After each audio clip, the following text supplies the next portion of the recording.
অপরিচিত পুরুষের সাথে যদি পহেলা বৈশাখ পালন করা হয়, তাহলে ওই মেয়ে যদি সতী থাকে সে কুমারিত্ব হারাবে। গ্যারান্টি দিলাম, গ্যারান্টি দিলাম, গ্যারান্টি দিলাম। আমার বাংলাদেশের মা ও বোনেরা ও আমার বাপ ও চাচারা, আপনারা আপনাদের মেয়েদেরকে এই পহেলা বৈশাখে ছেড়ে দিবেন, কিন্তু একটা বাইন্ডিং দিবেন যে আপনার ছেলের সাথে আপনার মেয়ে যাচ্ছে, আপনার মেয়ের সাথে আপনার মেয়ে কারো সাথে যাচ্ছে। অচেনা অপুরুষ কোনো বেহায়াপনা, কোনো অশ্লীলতা যেন না হয়। তাহলে কোনো হুজুরের বাপের ক্ষমতা নাই এই পহেলা বৈশাখকে বন্ধ করার জন্য কোনো ফতোয়া দেওয়া। আচ্ছা, আরেকটা প্রশ্ন, আমরা দেখেছি পয়লা বৈশাখে বিভিন্ন মেয়েরা বা বিভিন্ন ছেলেরা পার্কে পার্কে ঘুরে বেড়াচ্ছে, বিভিন্ন চেপাই চেপাই যাচ্ছে। এই বিষয়ে যদি আপনি ভাই, এই বিষয়ে তো আমি বলছি, এই পহেলা বৈশাখে যেমন হয় ঈদেও হচ্ছে কোনো অংশে কম হয় না, বরং বেশি হয়। এটা কি কালচার আছে কিনা? হ্যাঁ, এটা আছে। পহেলা বৈশাখে যেমন হয় ঈদে তো কম হয় না।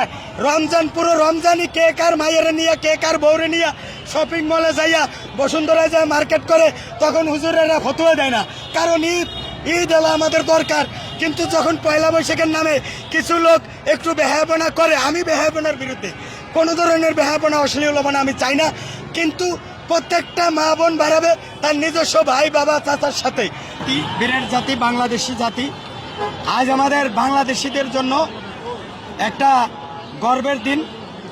আমাদের বছরের আমাদের যে নিজেদের ঐতিহ্য আছে, নিজেদের দেশ আছে, ভাষা আছে, নিজেদের ক্যালেন্ডারিক সন আছে।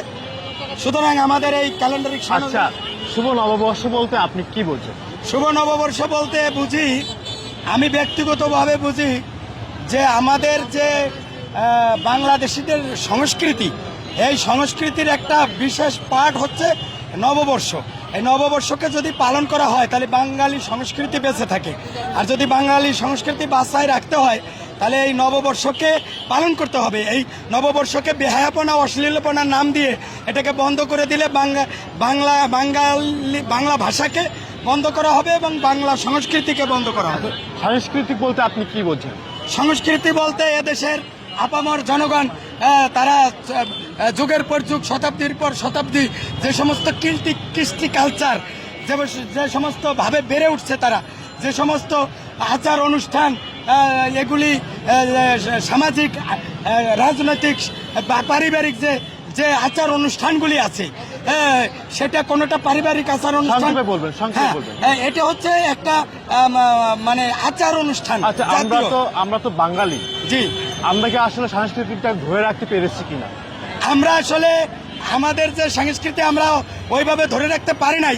কারণ এদেশে আমাদের বিরুদ্ধে অনেক ঘাত প্রতিঘাত সহ্য করে আমরা যতটুকু ধরে রাখছি, আমরা যদি এভাবে চালিয়ে যাই তাহলে একদিন আমাদের যারা বিরোধিতা করছে এরা আর বিরোধিতা করে টিকবে না। আচ্ছা, এই যে আমাদের যে কালচারটা যে আমরা ধরে রাখতে পারি না, এটা কি আপনি মানেন? হ্যাঁ, আমরা ধরে রাখতে তো, এই যে আমি আসছি না, আমাকে দেখেন লাইক কমেন্ট শেয়ারে কমেন্টে আওয়ামী লীগের ধান্দাবাজরা এখন কমেন্ট করবে না। আমি যেটা বলি, আপনি আমার কথা উত্তর দিন।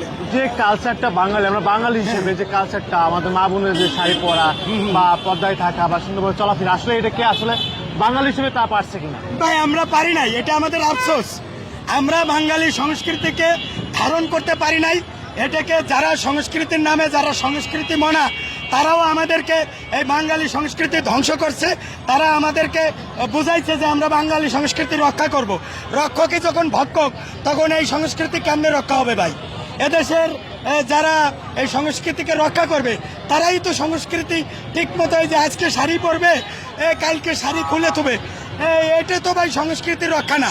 আমরা যেমন, আপনি পাশের রাষ্ট্র মিয়ানমারে যান, তারা তাদের জাতীয় পোশাককে কিভাবে পরে। আপনি পাশের রাষ্ট্রে হিন্দুতে যান, তারা তাদের শাখা সিঁদুর কেমনে পরে। অথচ আমরা বাঙালি মুসলমান, আমরা এই সংস্কৃতিকে আমরা নিজেরা ধারণ করতে চাই না।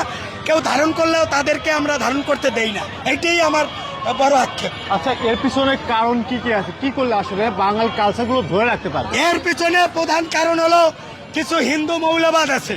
হিন্দু মৌলবাদ, তারা ব্রাহ্মণ সম্প্রদায়, তারা হিন্দুদেরকে কন্ট্রোল করে। এদের কথা কেউ বলে না।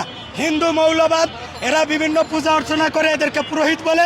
এরা নমশূদ্রদের ঘরে ঘরে গিয়ে এই হিন্দু মৌলবাদেরা পূজা টুজা করে অনেক কিছু নিয়ে আসে। অথচ তাদের বলে যে তুমি এগুলি ছুঁয়ো না। এটা তো সবাই করে না, আমি আপনাকে বলেছি আমি বলি এর পিছনে এদের কারণ কি ভিতরে আছে? কি করলে হবে? হিন্দু মৌলবাদ, মুসলমানদের মধ্যে কিছু নামধারী ফতুয়াবাজ আলেম আছে, তারা এই আমাদেরকে পহেলা বৈশাখের ঐতিহ্যকে নিভে দিতে চায়। তারা এর গতিপথকে রোধ করতে চায়। এই পয়লা বৈশাখ বলেন, বাঙালি সংস্কৃতি বলেন, বাংলা ভাষাভাষী মানুষের, বাংলাদেশি তো আমাদের তো শুধু একটা ভাষা না। আচ্ছা, কি করলে আসলে মানুষের কালচারটাকে ধরে রাখতে পারবে? কোন কাজটা করবে? আমি প্রথমে বলবো ও